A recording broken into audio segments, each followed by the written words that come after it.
கிறிஸ்துவுக்குள் அன்பானவர்களே, உங்களை சந்திப்பதில் மகிழ்ச்சி அடைகிறேன்.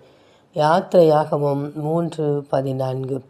அதற்கு தேவன், இருக்கிறவராக இருக்கிறேன் என்று மோசேயுடனே சொல்லி, இருக்கிறேன் என்பவர் என்னை உங்களிடத்துக்கு அனுப்பினார் என்று இஸ்ரவேல் புத்திரரோடே சொல்வாயாக என்றார். பிரியமானவர்களே, நம் தேவனாகிய கர்த்தர் அவர் ஆபிரகாமின் தேவன், ஈசாக்கின் தேவன், யாக்கோபின் தேவனுமாய் இருக்கிறவர்.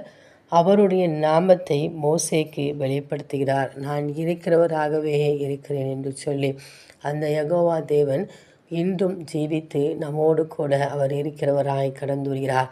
எல்லாவித சூழ்நிலைகளிலும், போராட்டங்களிலும், பிரச்சனைகளிலும், மனிதர்கள் கைவிட்டப்பட சூழ்நிலையிலும் நாம் நிற்கும்போது தேவனாகிய கர்த்தர் நான் உன்னோடு இருக்கிறேன், நான் இருக்கிறேன் என்று சொல்லி ஒவ்வொரு காரியத்திலும் அவர் தம்மை வெளிப்படுத்துகிற தேவனாயிருக்கிறார்.